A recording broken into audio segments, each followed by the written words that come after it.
Good afternoon, everyone, and welcome to our regular council meeting for March 7th, 2022. At this time, I'd like to acknowledge the traditional territories and the oral practices of the Blackfoot Nation, which include the Siksika, the Kainai, and the Piikani. We also acknowledge the Statina, the Stoney Nakoda First Nations, the Métis Nation Region 3, and all people who make their homes in the Treaty 7 region of southern Alberta.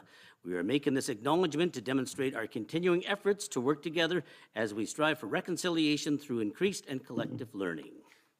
Okay, we start off with, first of all, an achievement award, and I believe Aaron will do this one here. Okay, Aaron, yeah. Thank you, Mayor Petrie. Administration would like to recognize the efforts of one of our staff members this evening. Beside me here is Mike Stewart. He's our parks foreman, and he's been with the city for the past 3 years. Mike completed his park and sports fields level 2 course last year and was just notified by the Alberta Association of Recreation Facility Personnel that he has received the top mark in all of Alberta for 2021. Congratulations to Mike on a job well done.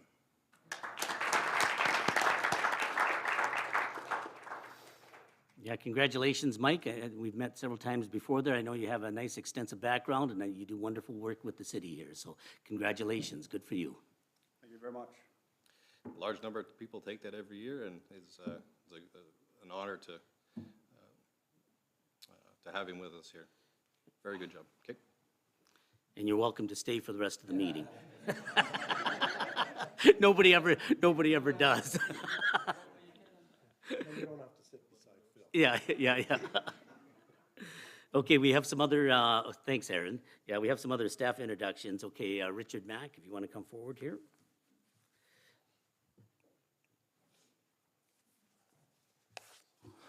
Yes, we have two staff introductions for today. I'll start with Crystal Kurtz. Crystal brings us a wealth of financial services experience in the banking industry and as well as reception experience. So she is our new receptionist. Her first day is today, so please give her a warm welcome. Welcome aboard there, Crystal. Our second employee today is Orpa Nath. We now have 14,925 residents in our community.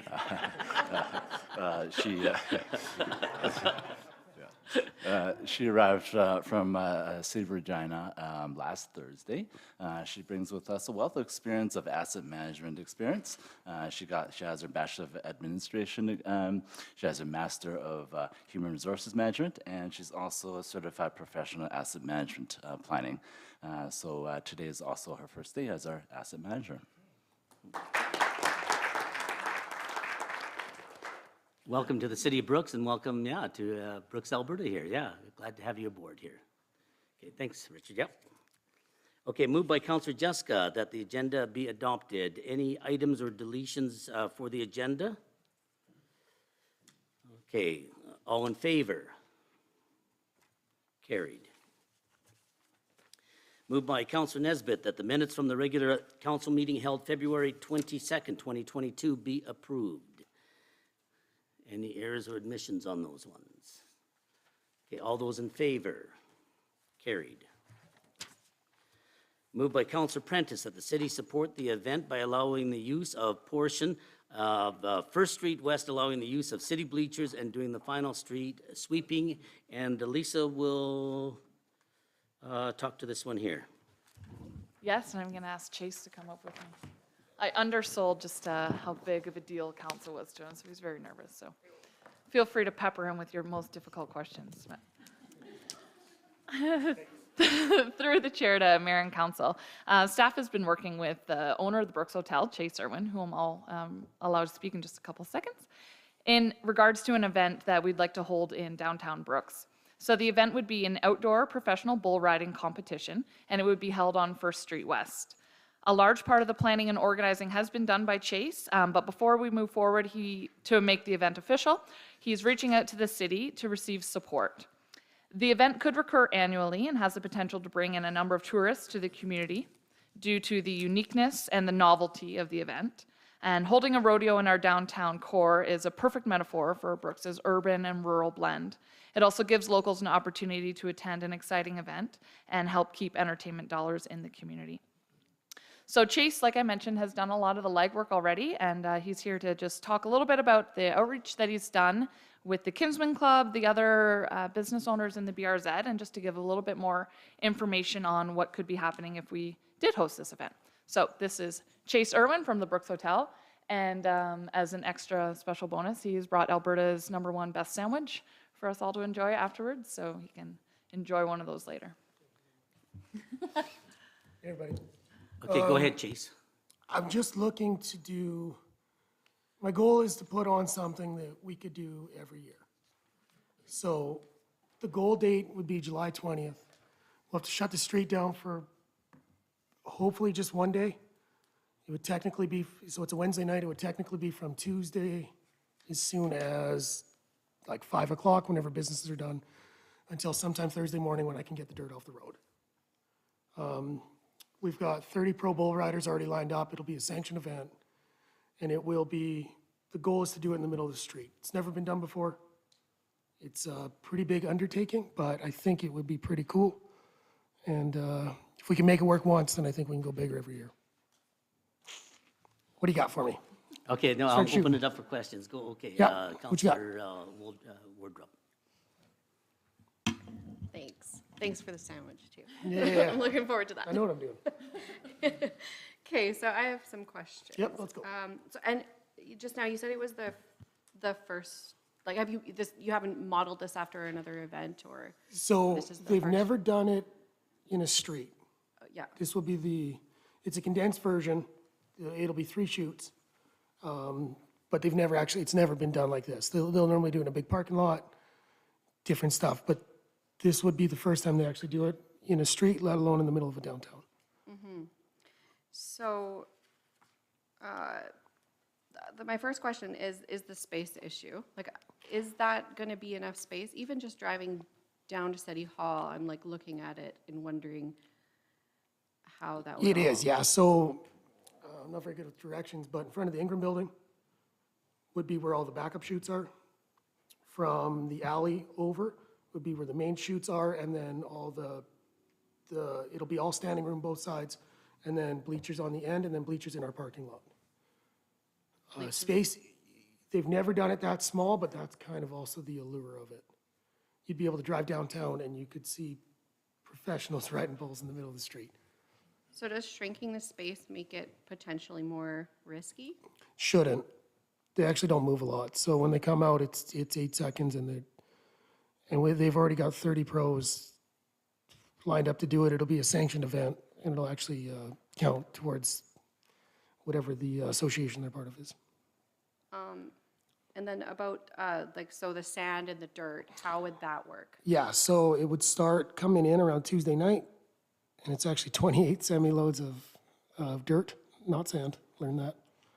And the plan is to get it in overnight for setup, to start around 10 o'clock on Wednesday morning.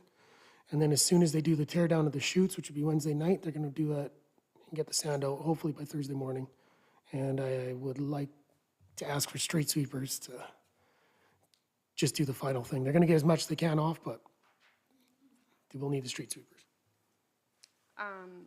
And what about, is there, for a larger event like that, do you have to have veterinarians on site, or in case of injury to animals? or anything? Vets, no, but I do need ambulance on duty. Okay, and that would be lined up, or, Probably gonna go privately on that, I believe. Yeah. Through the chair to Councilor Wardrop, we've discussed a couple of different extra add-on things that the event would require. And Chase has done most of the legwork on all of things like the ropers, the timers, the shoot boss, the announcers, the judges, all of that kind of work is already being handled. But there are a few outlying things such as the EMS. And just based on the availability of our own ambulance services, we would feel a little bit awkward trying to tie up an ambulance and paramedics to sit at an event downtown all day. So there are private options that we could do. We could just hire a standby crew. It's done really commonly in the oil field to have a standby private ambulance service on site. It should be for about 3 hours, from 5 till 8 or 6 till 9, something like that. okay. And could you speak to the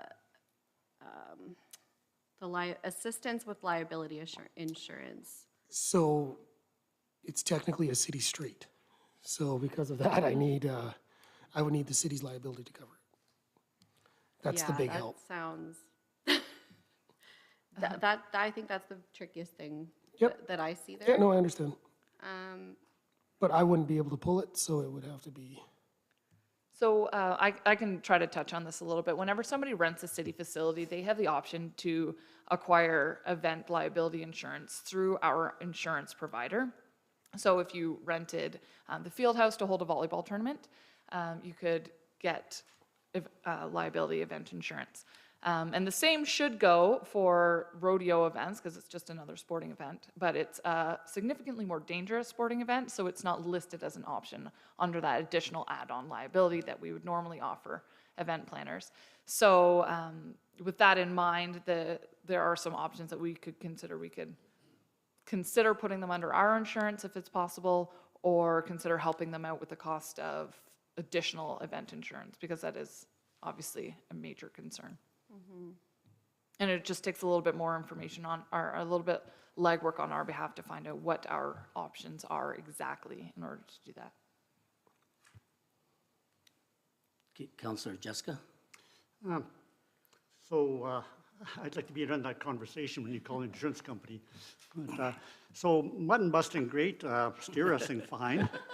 You're talking about, I don't know, 2,000 pounds of mat on a fairly confined space. How are you going to confine them? You can't use the buildings for perimeters. And so they build backup chutes, they bring it all with them. So the bulls stay in their stock trailers, and then they'll have backup chutes all in front of Ingram Building. And that's where all the bulls will stay in their own chutes. okay, that's one side, but then when they come out, They'll you're go- going to have some kind of fence around them, or? Yeah, they'll be fully confined on the street. That'd be a pretty it's- good corral. It's 120 feet total. And will hold a bull. It'll hold a lot of bulls, actually. Okay, Councillor Prentice? Yeah, it does sound like a pretty unique system you're going to put in here, but myself personally, I don't think the downtown is the right spot for it. I think there's a little shortage of room and whatever. It's a pretty dangerous sport, putting these 2,000-pound bulls, I don't know how many you're bringing in, 25 or 30. Yeah, it'd be about 40 bulls. There can be a big wreck, and it's absolutely not the place to put those bulls. We got great facilities right on the north side or south side of our city. The Kinsman's put money into the city, the EID. Everybody in the community has put money into that for that big facility.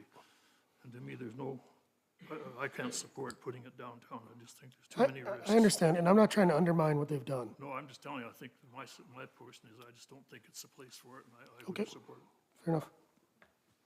Councillor Nesbitt? Chase, my only concern, Yep. I'm probably the only one here who's ever been thrown by a bull. And I landed on nice soft ground, and you're gonna have to put an awful lot of dirt on that. It's 8 inches is what they need. Yeah, They need 8 inches of dirt to land safely is what I've been advised. So the goal is to do more, just to be safe, but that's what they told me. They want 8 inches, that's what everybody wants, so. yeah, the with goal the is to do- payment underneath, I'm just concerned that someone's gonna get hurt So they really actually bad. these guys do it all they in do it? parking lots. Oh, is that right? Yeah, normally cement parking lots, like Gray Eagle and all that stuff. Okay, So that's normally where they do it, they just, it's not a new thing then? It's- no, not, I'd say, I'm actually got a company hired that's what they specialize in. Okay, Yep. Yeah, Councillor Wardrop? The other thing that I thought of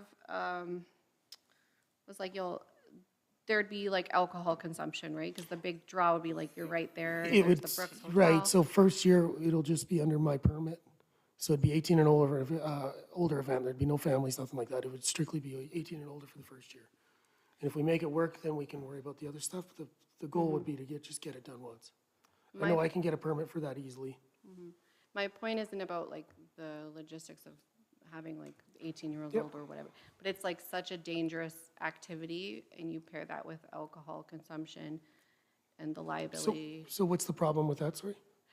Well, pairing alcohol consumption in a risky activity just seems to up the risk of. But the bull riders and the professionals themselves aren't doing that stuff, right? They go to Yeah. rodeos all the time, it'd be no different. Yep. I just mean, having people who are potentially intoxicated, 40 bulls downtown in a confined space Yeah, I understand. seems pretty risky. And then to put, and I guess like what at least, like we'd have to know, I'd have to know a lot more, I think, about the liability or the insurance situation before, sorry, you could jump in. But that just doesn't seem like a good combination to me. It would be no different than any other rodeo where you can stand at the event. So even Silver Sage, you can stand by the corrals. It's the exact same thing. It's just, you know, if, I get what you're thinking of, but it is similar to all other rodeos. Like you can go anywhere and stand by the chutes, stand at the chutes, doesn't matter. This would be just a smaller version. but yeah, but there's, you know, there's people's businesses right along the side. Like I'm having, and maybe it's, I'm having a bit of an issue visualizing where exactly. So Could the you backup explain that to chutes me would be again? right in I'm front of sorry, Ingram just me. Building, all the way down to the street. And the other ones would go right up to the hotel, to the end of our parking lot. That's where the main arena would go from, basically from the hotel's back alley to the end of our parking lot. That's where all the main chutes would be. Go ahead, Councilor Jessica. So I guess you mentioned that it's been done in parking lots, and so it's a little bit hard to visualize, and especially on a confined space like that. I don't want to dump on it if there's a chance that it could go ahead safely. So is there any chance that you could provide us with some materials, like some videos or something of an event happening in that kind of a situation Absolutely, with yeah. confined space? Yeah, they'd be small, they'd be a little bigger than what we're doing, because they're actually cutting their chutes down in half to do this one. So they would, actually, what it does is it makes the guys doing it, their job's a little harder, because they gotta load bowls in faster. Normally, they would load in 6, and then they can take time, so this one, they gotta do 3 at a time, because it'd be 3 chutes. But yeah, I can, absolutely. And then like Councillor Wardrop was saying, the liability certain by even Yep. letting it happen certainly concerns me, so I'd certainly Understood. like to see some clarification on that. Thanks. Go ahead there, Councilor Goodenough. Very intriguing idea. So I'm trying to wrap my brain around a couple thoughts. Yep. The dirt, Yeah, the that's amount of dirt. That's the biggest problem. So where do you get that from? Like, do they bring it in? Do they Smithbrook. have it? Smithbrook is gonna do it. Smithbrooks? Yeah, I've been talking with Leighton, Okay. and he's positive we can get it in and out in that time frame. And that's wild. Like, It's a big one, but it would be cool. yeah.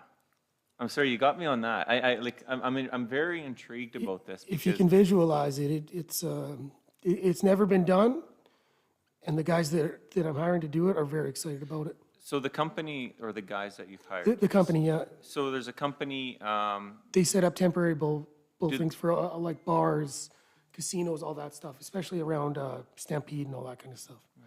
so what kind of tourism revenue do you think you can bring on this? I'm not sure. I talked to Eric. He gave me a discount that I can give to everybody.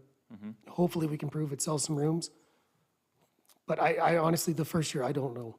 And I think it'll blow up online too. Once people see it once, I think it could go really big. you got July 20th. is when you're Penciled in, thinking. kind of tentatively. When is our Our rodeo, official rodeo? second weekend of June. Second week of June. So I didn't want to step on that. Right. And Pollockville's doing theirs at the end of July, so I didn't want to do that weekend either. And I guess just a question then for Dawn, maybe. Street sweepers, okay, so How much are they how gonna does hit it me? pick up the dirt? Or is it a different type of dirt, or it'll pick up anything? And sorry to throw you in this. How much are they going to hate me? That's okay. I used to actually put dirt in an arena every year for an indoor rodeo. On the bottom, I would always end up putting clay, because you wanted a good base down there so the hooves on the animals wouldn't go through the dirt and into the concrete or asphalt below. So the material is gonna go on the bottom will be clay. Our street sweeper won't pick up clay. It'll be clay sticks. That's why it's called clay, is it sticks. It'll stick to the ground. It has to be cleaned up with a blade. And then it would end up having to be pressure washed off. So if it was strictly sand, then yes, it'd pick it up, but not clay. So do you think it's gonna be clay or sand then, or do you don't know at this They, time? it can't be sand, they said strictly dirt, is all they've told me. Okay.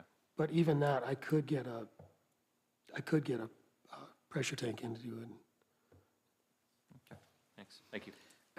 Yeah, well, go ahead, Mohammed, yeah. Councilor Idris, sorry. No worries. Thank you. You know, if you want to do something big, dream big. I don't know anything about rodeo. Yeah. I hope Yeah, you I do. gotcha. And I think it's exciting. Of course, any exciting big things will have risks, will have some hurdles. I really want to see this taken forward a little bit more. So at least if fellow councilors will agree to, if not for the full thing, but having staff work with you to see how much risk is there, how much viable, and go forward with this. I knew you were my guy. Appreciate it. Thank you. I have a few questions there. Obviously, you've talked to the merchants along there, and everybody's in agreement with it. Yeah, so I've talked to half. I got to talk to the farther side, but I've talked to everybody that will be directly impacted by it, and then I'll go down and talk to the next ones. I just kind of wanted to come here first, and then I can go talk to them. Yeah, and I think it came up at the BRZ AGM. I can't remember what they said about it. There, maybe Councilor Idris can comment on that. He's the councilor on that committee. Yeah, the BRZ at the board thought it's an exciting thing. It's Yep. something that they would love to learn more about. Yep. They actually were thinking about inviting you to the next meeting. To Yeah, I come probably to should the- go to one of those, eh? Yeah, Yeah, I had a question. last year. Where would the fans be? so it's gonna be a lot of standing room. We'll do a barricade around the chutes and then have a distance, so it'll be lots of standing room. And then on the far end will be bleachers, and then in our parking lot will be bleachers. Just the economics. How do you make your money on this? I mean, obviously, I mean, you're Yeah, in the beer and multiple- the food business, so you make your money that way. Kinda, yeah. And then So sponsorships? sponsorships, beer, food, and then ticket sales, which I won't pay it with that. And then I've got the Kinsman lined up to do a Calcutta. So the goal is to just make it work. The goal is to make it work this year, and then I can go a little bigger. Okay, now you're asking, I think, and Lisa can maybe clarify this here too. Maybe I'll put that as the last point there. Dawn, getting back to you, do you have any problems like, I mean, they would have to remove the dirt as much as possible, and then our street sweepers would come in the next day or that evening or whatever. But would the dirt pose a problem at all? Like I said, I don't, if it's the right kind of soil for what you should put on the bottom, like I said, our sweeper won't pick that up. It will stick to the asphalt and it'll have to be pressure washed off. We used to pressure wash it out of the arena every year.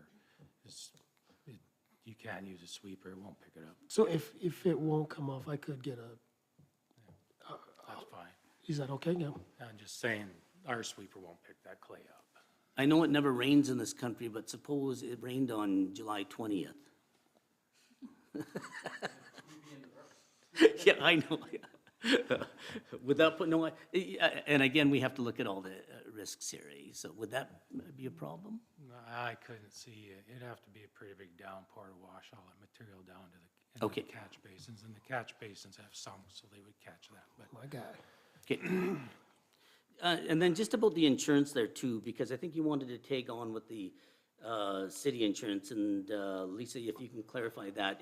If we don't do that end of it, and you have to insure it yourself, is that a make or break for the event? Could be. It could be. I don't know for sure. I'm not. Because what are you looking at there, Lisa? Because I mean, I'm all for the event, and I agree with Mohammed. I think it's a unique idea, things like that. The only challenge we have is taking our insurance Yeah, with you. Like understood. if you got your own insurance, I don't think, I certainly wouldn't have it be a problem. The problem is if we take our insurance and all of a sudden it becomes a precedent that every other organization wants to take their event to our insurance there. Understood. Yeah, but anyway, Lisa can maybe, yeah. Yeah, we've got a little bit more like work to do. We will need to speak to our insurance provider a little bit further and see what options exist there. And we would also work with Chase to talk with his insurance provider as well and see what options are there. What we would normally do would just be refer an event planner to the system that we have set up. And it works very well. The Recreation Department uses it regularly, but this event just doesn't fit within their structures. So we've got some legwork to do. Typically with an event, I think we get a $5 million liability, or we ask them to get either a $2 million or $5 million liability. for a special event, and we would look at seeing what that would cost and what they would cover as well. There must be rodeo insurance available somewhere because plenty of places host rodeo events, so, It's just a little bit of an anomaly. That's all. yeah. There's a motion on the table here to go ahead with the event without the insurance, though. Go ahead, Alan. I think that without the insurance is with us not paying for it. It's still, we do have to find the insurance for it. They don't recommend that we do it under our coverage. But if we can use the facility use rate thing that they have, again, it's a different event, so it would probably have to be appraised, and they'll say the rates, and then it would be still under their insurance. Under They would take out the insurance. the insurance, and then, I can look into that. okay. And we have been, Deanna's been working on it as well. They've been slow in responding back to us, but there might be the possibility that he can, as a facility user, get that insurance himself through the municipality, AMSC actually it's called. Okay, any other questions there? Counselor Woodruff? Just a comment, I guess, more than anything, but yeah, I would be in favor of it, if the insurance thing was worked out and the city wasn't liable for those sorts of, like, anything, basically. The insurance thing freaks me out, I'm gonna be honest. I know about But I that. do want to say, I hope, I know I might be coming off overly negative. I do really appreciate your innovation and your big picture idea for bringing a really novel event to the city. Appreciate it. I love it. Like, I love I think it'll be cool if it can hit. that. Yeah, it's just tendency to be like, catastrophize. It's all right, I go the other way. Like, I go oh my the gosh. opposite, we're good. So it's just, it's a lot, but it's very novel and it's very cool. Could be a cool thing for the town, I think. Yeah, it would be. So, if you could come back to us with different options for that insurance piece, and maybe looking at the dirt and the amount of work that it would take to clean up, then I would think I'd be in favor of it. I'll take that. Okay, I need a little, now, where do we go with the motion here? Well, if you can vote on it for sure, and we do have to work with them on the insurance to make sure that we're happy that they're covered satisfactorily. I guess the delegation has said if they need to power wash that street, they will, depending on how that base goes down. So if we approve the motion, they can kind of go ahead with it on the assumption the insurance and the other cleanup is taken care of then? Correct. So I just want to make sure everybody's aware of the motion on this here then. Okay, so I'll read the motion again. Moved by Councilor Prentice that the city support the event by allowing the use a portion of First Street West, allowing the use of city bleachers, and doing the final street sweeping. All those in favor? Sorry, are we officially supporting the event as it is now, or are we waiting to hear back about? Okay, yeah, I'll go back to, Sorry, yeah, no, I'll go back to what Alan said, yeah, so about the insurance, whatever, but go ahead, Alan. Yeah, through the chair to Councilor Wardrop. So we aren't supporting the insurance right now with this motion.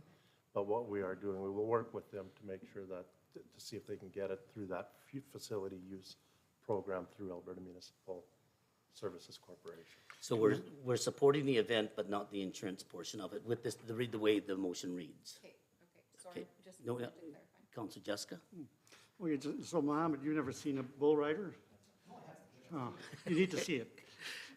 Put some I'll be respect in there. here. Anybody that does it is got more guts than brains. You gotta be totally out of your mind to do it. And there is- But-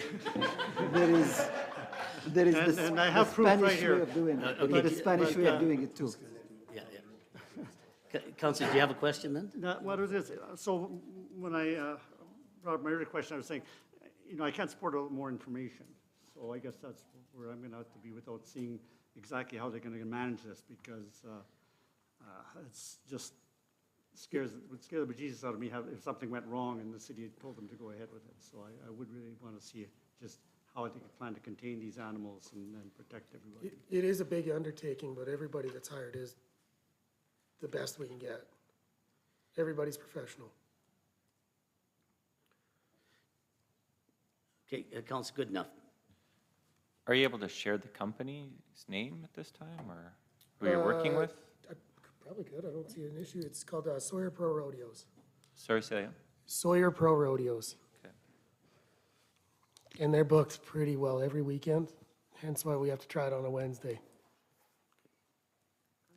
Okay. But that's also how we're gonna get the best bull riders.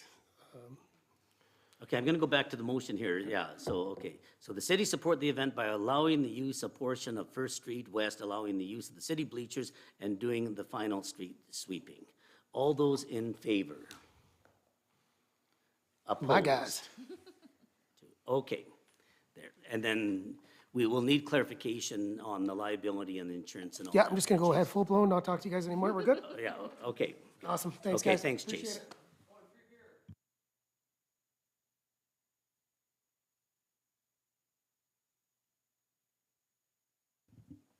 Okay, moved by Councillor Wardrop that the following items of correspondence be received as information updates on council workshops and accounts payable listing and the business revitalization zone. So I'll start over to my right. Councillor Idris, do you have anything to report? Councillor Nesbitt? Nothing to report, Your Honor. Councillor Prentice? Councillor Goodenough? Yeah, just one thing I'll just touch on real quick, if that's okay. Actually, Councillor Jessica and I attended a 3-day Energy Futures Lab this last little while, and basically it was the idea of mapping out your future of energy and using all the resources in your area, not just considering oil and gas.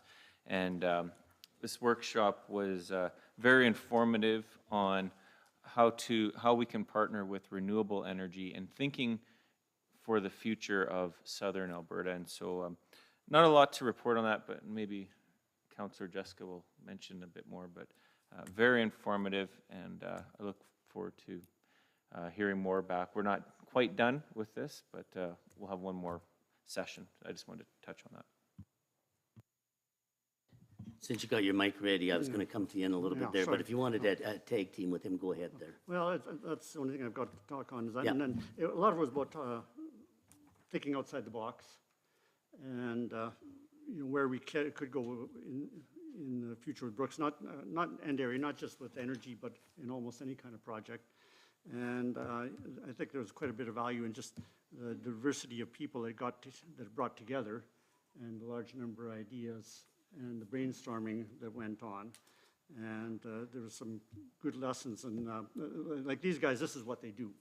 And it was quite educational or informative in how they carried out the program and the results that we came up with. Now, unfortunately, we didn't come up with a long-term wonderful solution for Brooks, but it does come up with some directions to move forward with, and so it was quite interesting. Is there a follow-up then? Do they do this annually then? Okay, and then we'll get a follow-up I then. think there's just one more meeting One more meeting, oh, or okay. workshop. One more workshop, and just kind of they're going to compile all the data and everything that we've worked on for the last 3 days, really, and just what we can do to continue to move cleaner, safer energy forward. Did you go for a Tesla ride? No, I did not go for a Tesla ride. Did you go for a Tesla ride? Okay, okay, thank you, guys. Okay, Councillor Wardrop. So I did attend the Alberta Municipalities webinar on the analysis of the provincial budget. And so there's just a few highlights that I would share with you guys.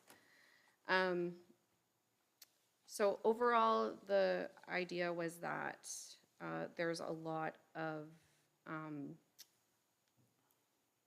downloading from the provincial government to our municipal governments here, and that has contributed to the province balancing the budget. And so there's a few items that I thought would be meaningful for us to hear.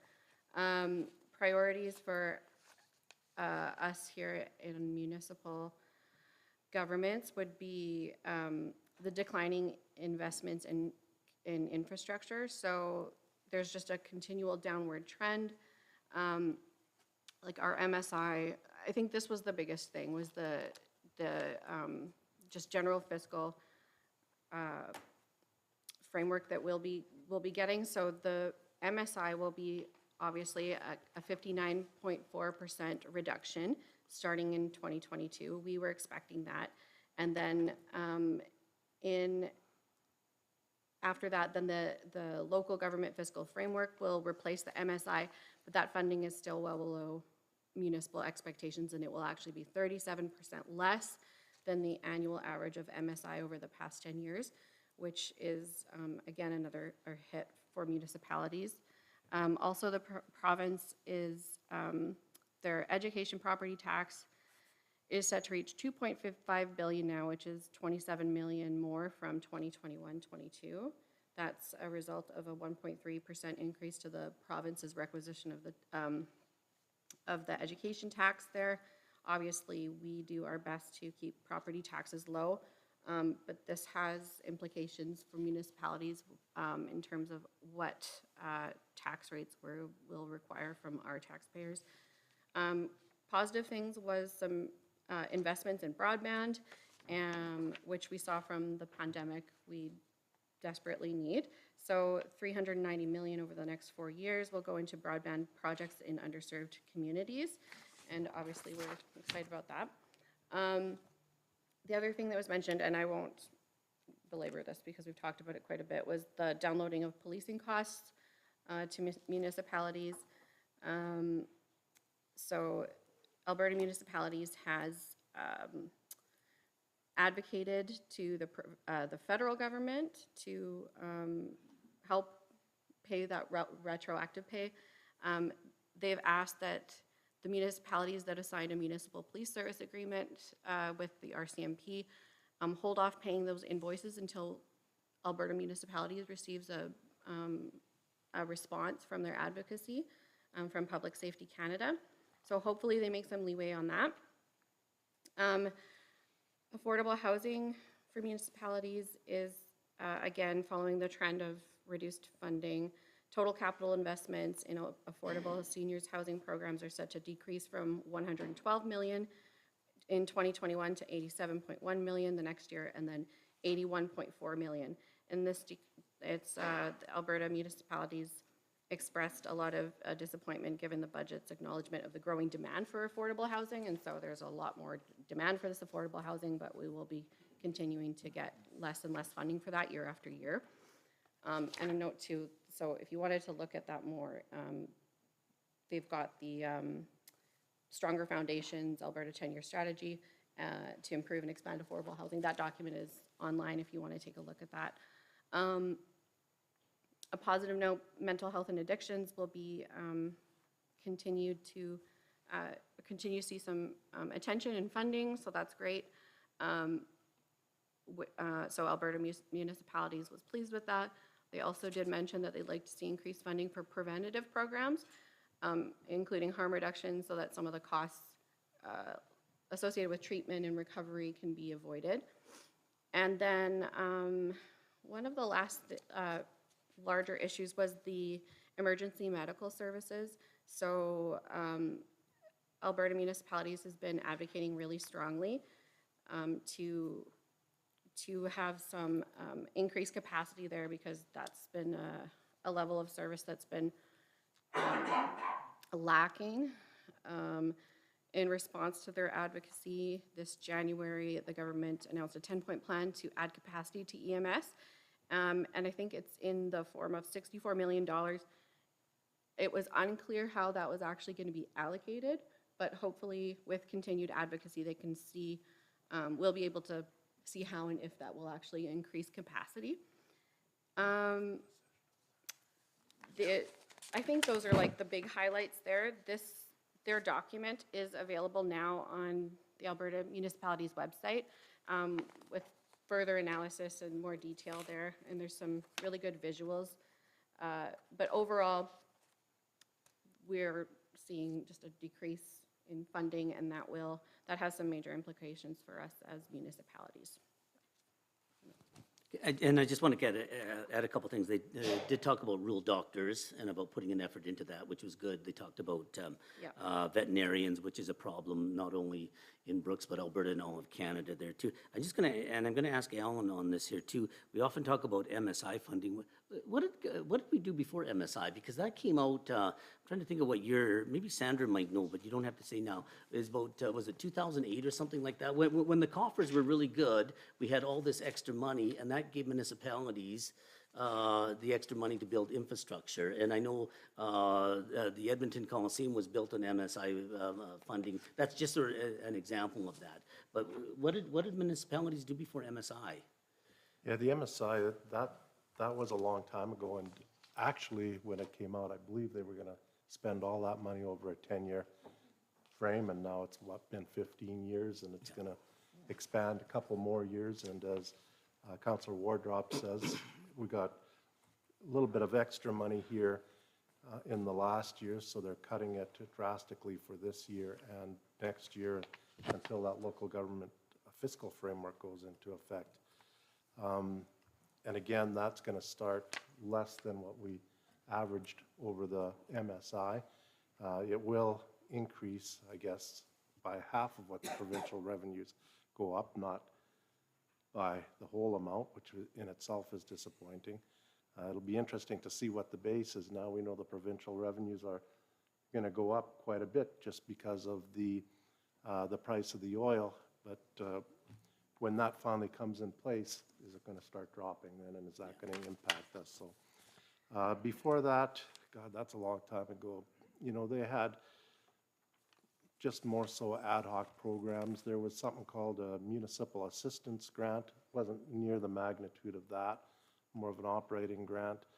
They had specific recreation grants, both, I think they called it the MRTA, and they had an operating component to that, so just a few smaller grants. Good, thanks. Councillor Idris? Can we, it was mentioned in the budget, the broadband, can we leverage some of that money to cover our broadband project? Through the chair to council, Councillor Idris, I believe that broadband money kind of piggybacks on the federal government's Universal Broadband Fund. And one of the issues with that needs to be solved is with the map that they have. I know there's some rural municipalities that might have a hamlet where they can get the 50-10 speeds. So that whole rural municipality is shut out of that. I believe that's still in place. And so because we do have some places within the municipality that we can get that 50-10, I don't believe we would be able to leverage that at this time. But we'll have to watch to see exactly how those parameters come out, and hopefully they can change those, because it is an issue that's not only here but all over the country. That always sounds good, those announcements, but when you break it down and read the fine print, sometimes it doesn't apply to us there. So, okay, any other questions on those reports there? Okay, to the motion, all those in favor? Anybody opposed? Okay, carried. Okay, moved by Councillor Goodenough that March 21st, 2022 be proclaimed as International Day for the Elimination of Racial Discrimination in the City of Brooks. Richard Mack. Thank you. Through the chair to Mayor and Council, on March 21st, 1960, 69 protesters of the apartheid were killed in South Africa. 6 years later, in 1966, on March 21st, the UN has declared March 21st as International Day for the Elimination of Racial Discrimination. BCIS in the city will be meeting with schools in the city to talk about the importance of this day. Our theme is to recognize that we do have differences and similarities between us. However, similarities are what end up bringing us together. There will be class participation to show that perception of difference is viewed through our eyes, but similarities are reviewed through what we can't see. Therefore, administration is recommending that March 21st, 2022 be hereby proclaimed as International Day for the Elimination of Racial Discrimination in the City of Brooks. Okay, any questions? Okay, all those in favor? Carried. Thank you, Richard. Okay, moved by Counselor Idris that the City of Brooks Parks Department maintain the Rose Garden going forward. Don? Thank you. Through the chair to mayor and council. At the February 22nd council meeting, Communities in Bloom requested that the city parks department maintain the Rose Garden located at the Brooks and District Museum. Communities in Bloom volunteers currently maintain the garden. Staff looked into whether the parks department is able to take on this additional work. Attached is a three-year record of the staff hours spent on Communities in Bloom initiatives, and that's there for your reference. Not included in the attachments are equipment hours such as dump trucks, backhoes, pickups, tillers, bucket trucks, or other equipment.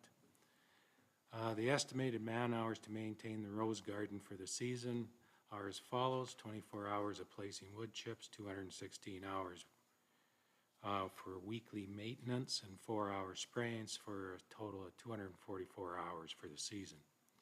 In 2021, the Parks Department did not renew a grass cutting contract for 14.9 acres and took that work on in-house. This was done due to budget reductions.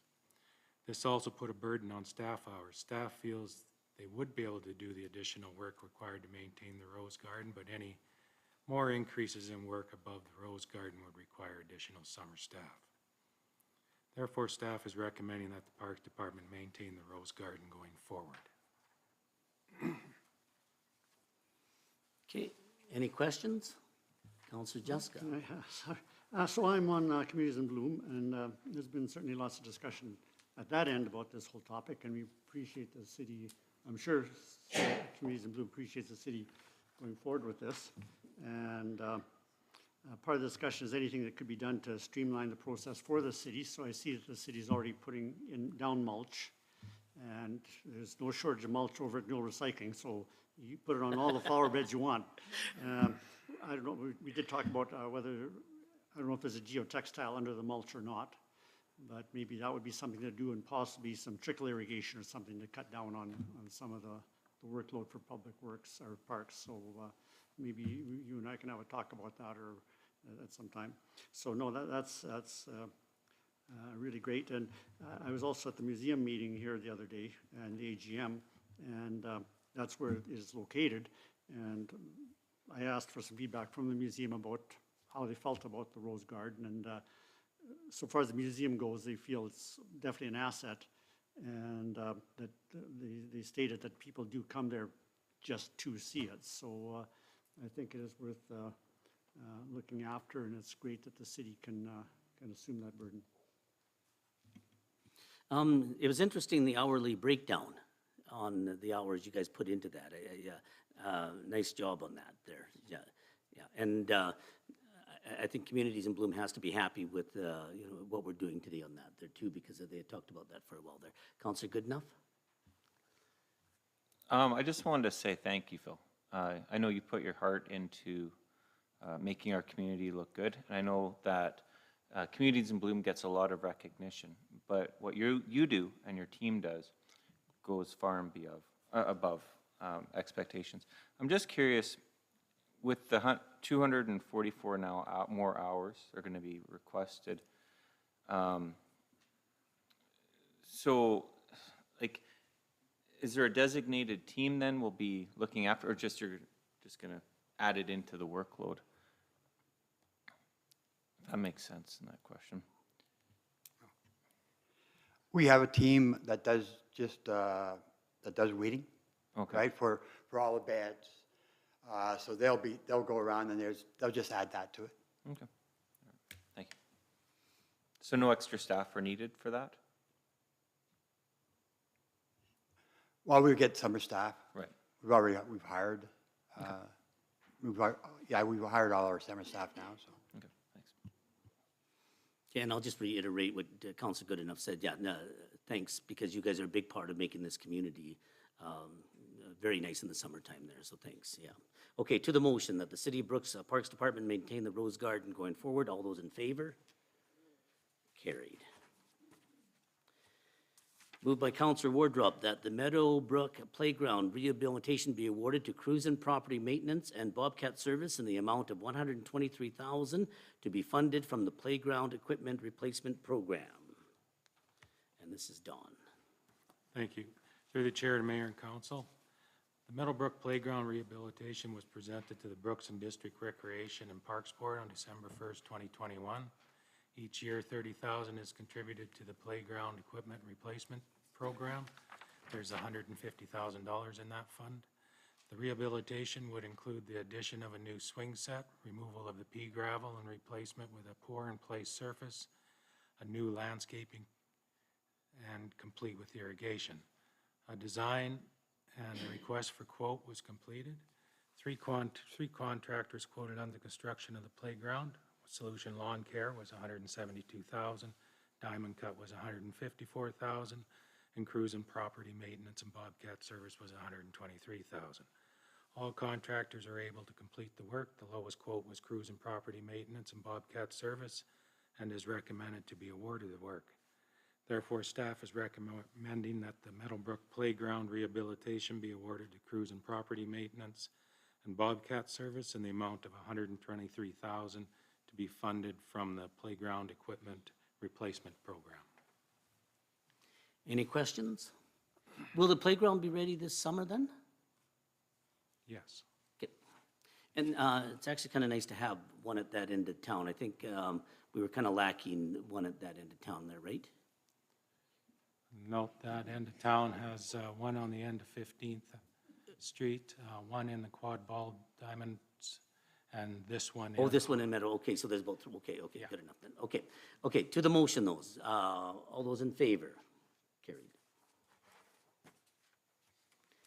Okay, moved by Councilor Prentice that council award the City of Brooks Handy Bus Specialized Transit Service Unit request for tender to the bus center in the amount of $126,152, excluding GST, and furthermore, an additional $21,152 to be funded from the Handy Bus Reserve.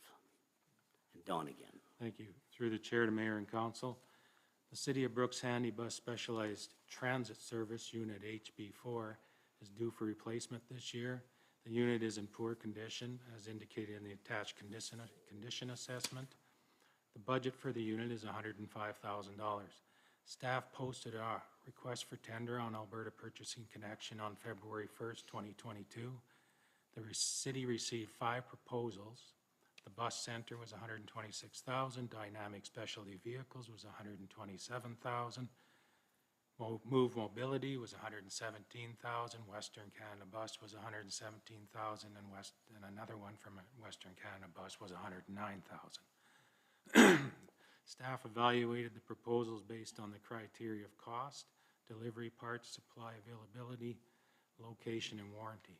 Move Mobility did not meet the criteria.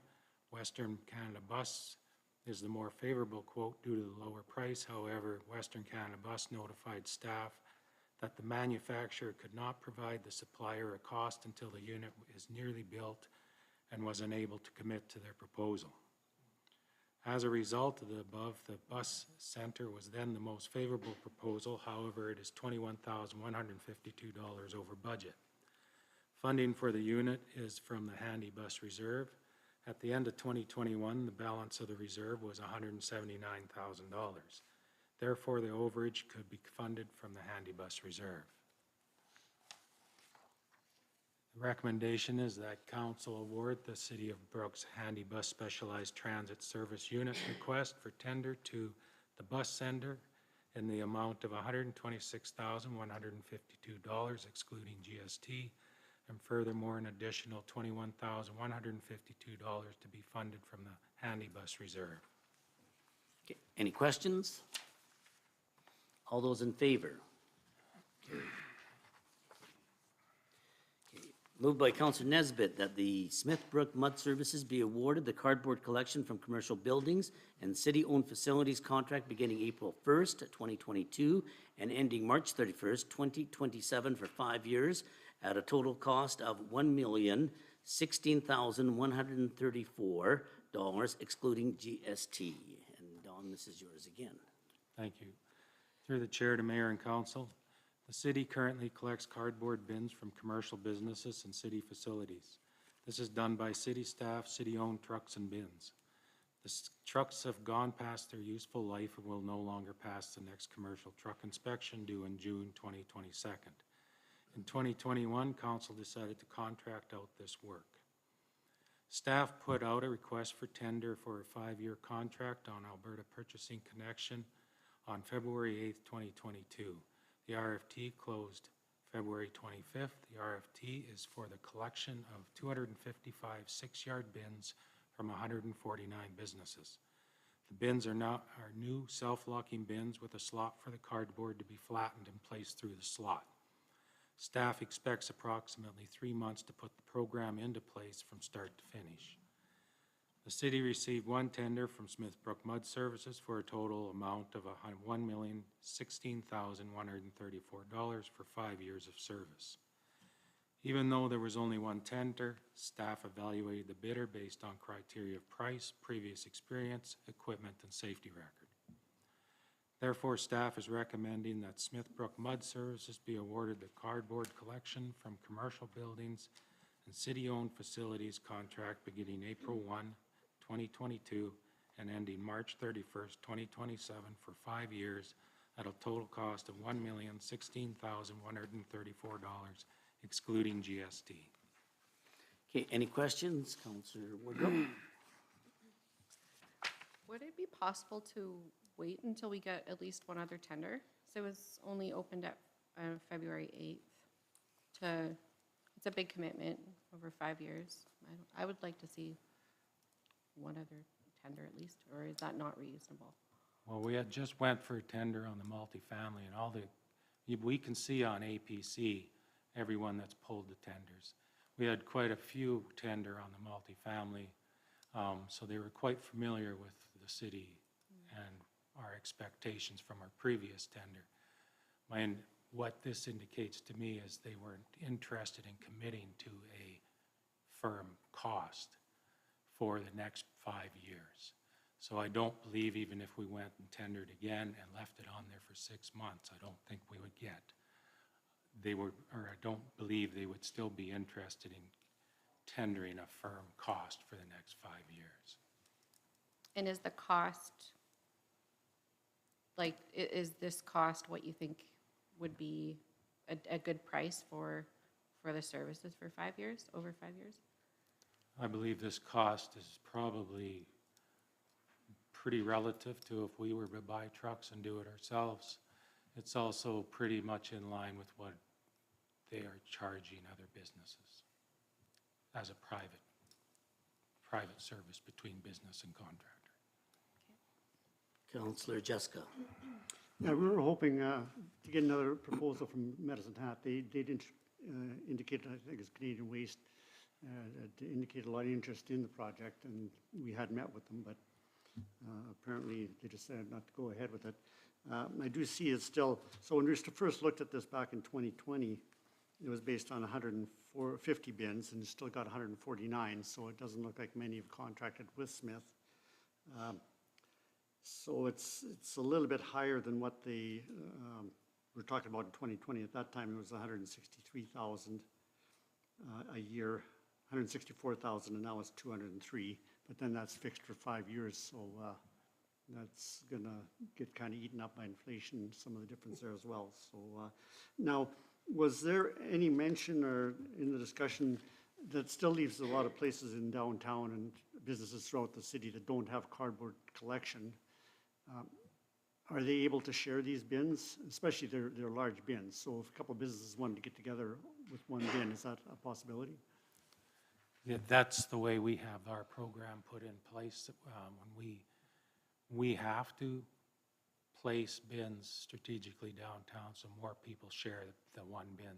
If we had 6 businesses in one alley, all wanted a separate bin, we wouldn't be able to provide that 6 bins there. There just wouldn't be the room. So there would be more businesses using one bin, probably collected more often.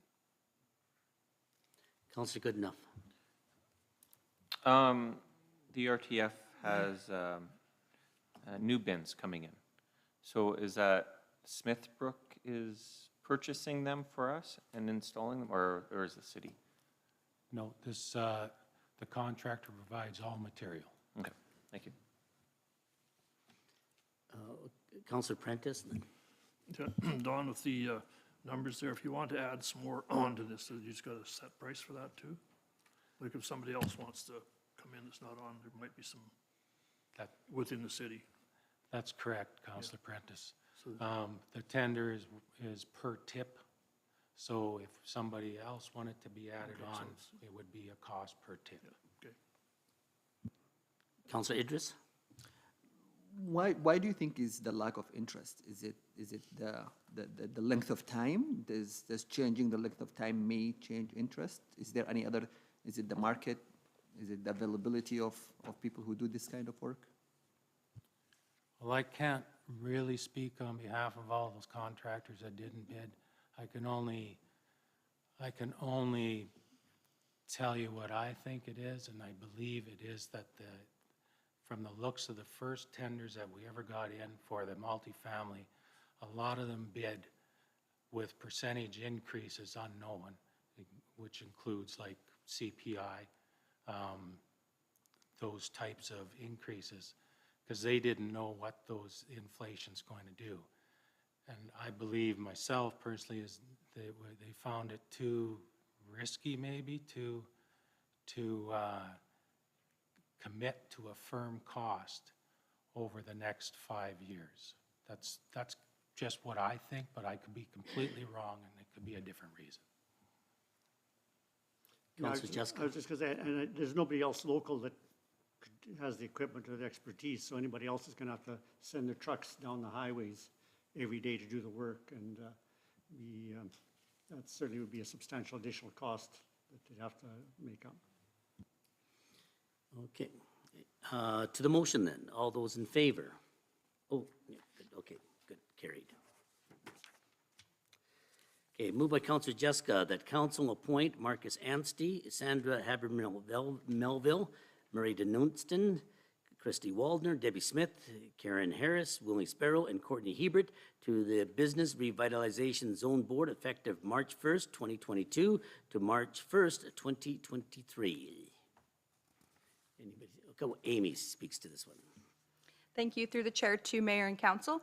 Each year, the BRZ is required to provide a list of new members of the BRZ board for council consideration.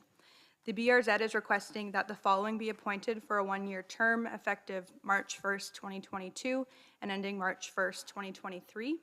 President Marcus Anstey, Vice President Sandra Haberman-Melville, Past President Murray Denoutston, Secretary Treasurer Christy Waldner, and Directors Debbie Smith, Karen Harris, Willie Sparrow, and Courtney Hebert. Therefore, administration is recommending that the noted members be appointed to the BRZ board for the term specified.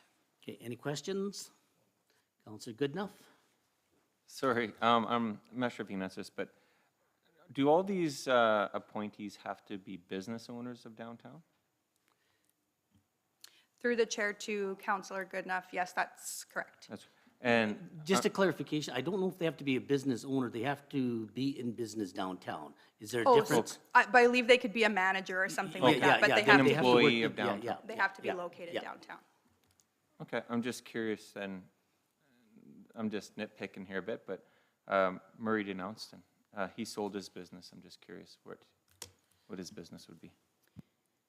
Through the chair to Councillor Goodenough, I do know that he operates, I'll say a marketing business or something like that. I'm not sure if it's located downtown, but since he is on as the past president, I think that is a possibly a new position that they've put on because he was the president for so long. I think they still may turn to him for advice or something like that. And Counselor Idris could probably clarify that a little bit, he was at the meeting there. I would concur with you that he is actually doing some marketing and video productions and things like that. That's what I know, and it has been used in that sense. But he was the past president last year, and I think technically Sandra would be the past president this coming year, but because there is nobody taking the vice president's position, she remained in the vice president's position, and he remained in the past president's position. Okay, any other questions? Okay, All those in favor? Carried. Okay. Moved by Council Idris that the COVID-19 updates and initiatives be accepted as information. Amanda. Through the chair to mayor and council, hopefully we are at the end of the tunnel and we see some light. So I'm just going to give you some case and variant information. This actually comes from data that is from March the 6th. Again, this is based on the provincial's website dashboard, and they are as follows. Currently, the city of Brooks, or as of March 6th, has 13 active cases. Unfortunately, the number of deaths per last update has increased to 32 within our community, and we continue to send our deepest condolences to those friends and family who have lost their loved one. As of March 6th, there were 1,103 people that are hospitalized, with 77 individuals in ICU. 90.1% of the 12 and up population in the province have received at least their first dose, with 86.6% of the population receiving 2 doses. For the county of Newell, percentage of population with 1 dose, all ages, is 70.9%. Percentage of population with 2 doses for all ages is 66.6%, and population percentage with 3 doses for all ages is 24%. On March 1st, Alberta began Step 2, which included the end of limits on social gatherings, capacity limits for large venues, remaining school requirements, including cohorting, screening for youth for activities, the mandatory work from home order, restrictions on interactive activities, liquor service, and operational hours have been lifted, and public masking requirements except in high-risk settings, though masks are no longer required in workplace, individuals can still wear a mask if one wishes to do so. Under Step 2, the masking requirements in high-risk settings include Alberta Health Services facilities, continuing care centers, immunization and lab collection sites, which is province-wide, and on public transit. In addition to masking, all Alberta Health Services and Covenant sites will continue to require visitors to perform hand hygiene, physical distancing, and health screening upon entry.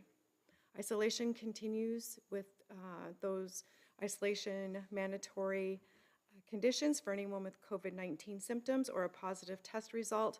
These public health protections will remain in place until Step 3, which will occur at a later date, provided hospitalizations continue to decline. Walk-in pediatric vaccination clinics from March 2nd to the 16th. Several Alberta Health Service vaccination clinics across the province will be open weekdays and on weekends to accommodate pediatric walk-ins and appointments. Pharmacies with extended hours and experience vaccinating children will also administer pediatric vaccine to children. Focus will be on local geographic regions with under-vaccinated populations of 5 to 11-year-olds, as well as 17 pharmacies in rural communities. To find a pharmacy offering COVID-19 vaccinations for children, you can visit the Blue Cross website. Several physician clinics that are currently offering COVID-19 vaccinations will receive doses of pediatric vaccine to administer for children ages 5 to 11, and again, that's from March the 2nd to the 16th as well. These physicians will contact their current patient rosters directly. Parents and guardians can still book appointments for children age 5 and older online by using the Alberta Vaccination Booking System or by calling 811. Individuals can also, including pediatrics, can also utilize the walk-in option for the Alberta Health Services Vaccination Clinic located at the Kinsman Hall or the Old Rodeo Grounds. Following dates and times, they are open on March the 5th from 9 a.m. to 5:30 p.m., March the 9th from 12:50 p.m. to 7:50 p.m., and March 13th from 9 a.m. to 3:50 p.m. All eligible Albertans are encouraged to get immunized with the dose that they are eligible for as soon as possible to protect themselves, their families, and their communities. And for the City of Brooks, all city facilities are back to normal operations of business. Again, for further information or clarification related to COVID-19, please visit alberta.ca. And this concludes my report. I'm going to pose the question to you, Amanda, and then to Alan and to council too. Do you think we still need these reports at council? I will defer that to council. Council Nesbitt. I think unless there's a drastic change in numbers, that these reports could be maintained as redundant at this time. Yeah. I think if there's a big increase, that we should be aware of it, and I know the demand is on that all the time. Councillor Idris? I would like to have them included, if possible, as written reports in that first section of the agenda, like where we get the minutes and all of that kind of thing. Oh, okay, yeah, I'm fine with that. You fine with that, Amanda, there? Yeah, yeah, any other question? Yeah. Okay, yeah, Ellen? You know, I think that would work if we did it as one of those reports. However, I think if there are changes, it would be nice to address them, especially, you know, when we move to step 3 or Yep. any of those types of things, you know, major changes like that would be nice to be addressed openly. Okay. Okay, to the motion, all those in favor? Carried. Okay, questions from the media. Sandra? I do not. Thank you. What? You're the bestest. Okay. Moved by Councilor Goodenough that the meeting be adjourned at 6:43 PM. Oh, 5:43 PM. Carrie, thank you. Okay.